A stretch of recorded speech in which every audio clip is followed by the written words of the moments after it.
সুপ্রিয় দর্শক, ওয়েলকাম জানাচ্ছি আপনাদেরকে আমাদের ফেসবুক পেজের ক্যাটাগরি এক্সপ্লেনেশনের এপিসোড বা পার্ট 4-এ।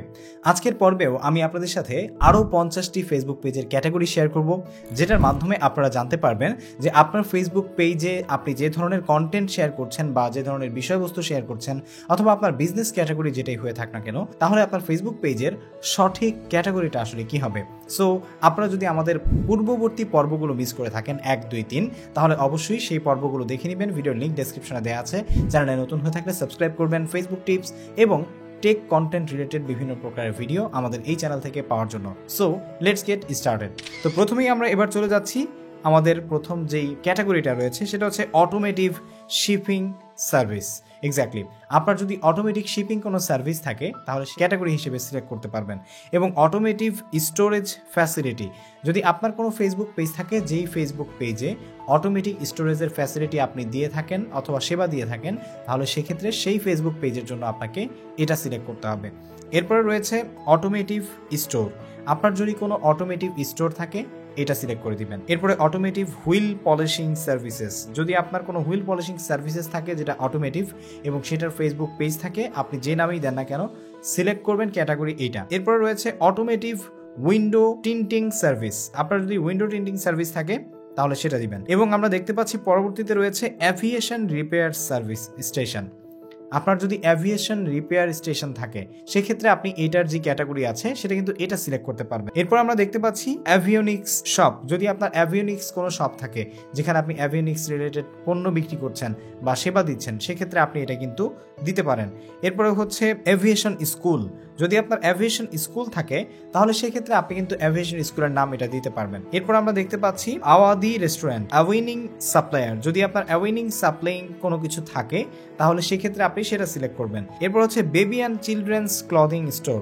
আপনারা দেখবেন যে অনেকেই প্রোডাক্ট অ্যান্ড সার্ভিসেস দিয়ে কিন্তু ফেসবুক পেজে বিভিন্ন বাচ্চাদের পোশাক আশাক সেল করছে বা সার্ভিস করছে।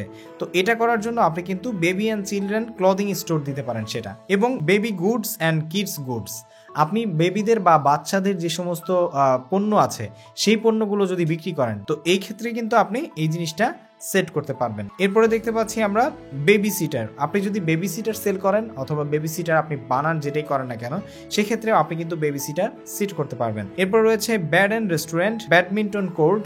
যদি এমন কোনো স্পেশাল কোড থাকে যে স্পেশাল কোডটা একটা মানে অর্গানাইজেশনের রূপ নিয়েছে অথবা একটা টিমের রূপ নিয়েছে, যেটাকে আপনি একটা নির্ধারিত নাম দিয়েছেন এবং সেই নামে ফেসবুক পেজও খোলা হয়েছে, তাহলে সেক্ষেত্রেও আপনি কিন্তু ব্যাডমিন্টন কোর্ট হিসেবে সেটার ক্যাটাগরি সিলেক্ট করতে পারবেন।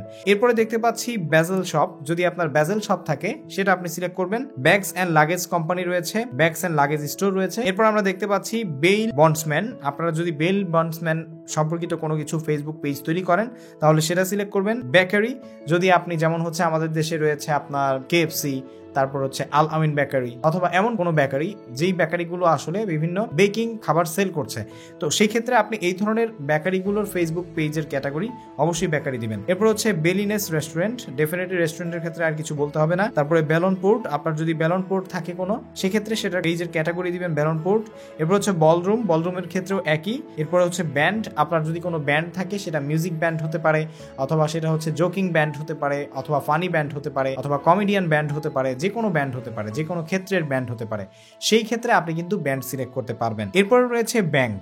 আপনি যদি কোনো ব্যাংকিং সেবার মালিক হয়ে থাকেন, স্বত্বাধিকারী হয়ে থাকেন এবং আপনার সেটার ফেসবুক পেজ প্রয়োজন পড়ে, সেক্ষেত্রে আপনি কিন্তু ব্যাংক দিতে পারবেন। এরপরে ব্যাংক ইকুইপমেন্ট অ্যান্ড সার্ভিসেস, যদি আপনি কোনো bank equipment and services sell করেন বা সেবা দেন সেক্ষেত্রে আপনি এটা সিলেক্ট করতে পারবেন। এরপর রয়েছে ব্যাংক্রাপসি লয়ার। ব্যাংক্রাপসি লয়ার, যদি আপনি ব্যাংক্রাপশন নিয়ে কোনো লয়ার হয়ে থাকেন যে আসলে এগুলো সলিউশন দেন, তাহলে সেক্ষেত্রে আপনি ব্যাংক্রাপসি লয়ার হবে। এরপর হচ্ছে বাপিস্ট চার্জ, যদি বাপিস্ট চার্জ থাকে কোনো সেটা ফেসবুক পেজের ক্ষেত্রে এটা সিলেক্ট করবেন।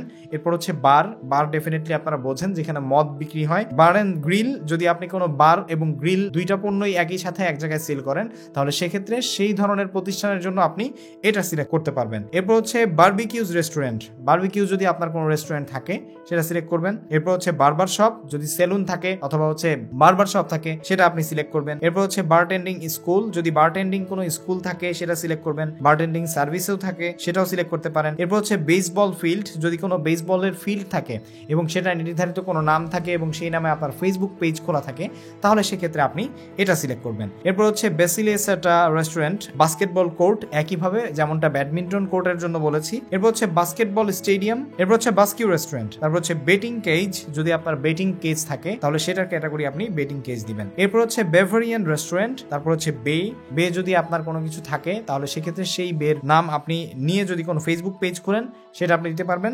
বিচের নামে ফেসবুক পেজ খুললে আপনার সেটা ক্যাটাগরি হবে বিচ, তারপরে হবে বিচ রিসোর্টও হতে পারে। এরপরে হচ্ছে বিউটি সেলুন, বিউটি সেলুনের ক্ষেত্রে মেয়েদের ক্ষেত্রে হতে পারে, ছেলেদের ক্ষেত্রে হতে পারে, যেটাই হোক আপনি বিউটি সেলুন হিসেবে সিলেক্ট করতে পারবেন। এরপর আমরা দেখতে পাচ্ছি বিউটি স্টোর, যদি আপনি কোনো বিউটি স্টোর থাকে আপনার যেখানে আপনি বিউটি প্রোডাক্ট সেল করছেন সেগুলো আপনি কিন্তু আসলে বিউটি স্টোর হিসেবে দিতে পারবেন। এরপর হচ্ছে বিউটি সাপ্লায়ার, বিউটি সাপ্লায়ার হচ্ছে এই যে আপনার বিউটি স্টোরে যে সমস্ত জিনিসপত্রগুলো আছে এগুলো যারা আসলে বিদেশ থেকে আমদানি করে আপনাকে সাপ্লাই করছে, এই ধরনের যারা মধ্যস্থতাকারী আছে তাদের যদি কোনো ফেসবুক পেজ থাকে তাহলে সেই ফেসবুক পেজের ক্যাটাগরি হবে বিউটি সাপ্লায়ার। সো হোপফুলি আপনারা এই 50টা ক্যাটাগরি থেকেও জানতে পেরেছেন আপনার ফেসবুক পেজের ক্যাটাগরি আসলে কি হতে পারে। আপনার পেজের ক্যাটাগরি কি এখানে ছিল?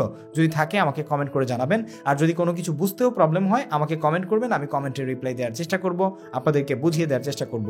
পরবর্তী পর্বগুলো দেখার জন্য এবং ফেসবুক পেজ সম্পর্কে আপনি পরিপূর্ণ জ্ঞান নিয়ে ফেলার জন্য আমি আপনাদেরকে রিকোয়েস্ট করব আমাদের চ্যানেলটি সাবস্ক্রাইব করবেন, ফেসবুক পেজ থেকে ভিডিও দেখলে ফলো করতে ভুলবেন না, এবং পরবর্তী এপিসোড দেখার জন্য বা এই এপিসোডের সম্পূর্ণ সিরিজ দেখার জন্য ভিডিও ডেসক্রিপশনে লিংক রয়েছে, অবশ্যই চেক করবেন। ভিডিওতে লাইক দিবেন, কমেন্ট করবেন, জানাবেন কেমন লেগেছে। দেখা হচ্ছে পরবর্তী পর্বে, পর্ব নম্বর 5-এ। Bye bye.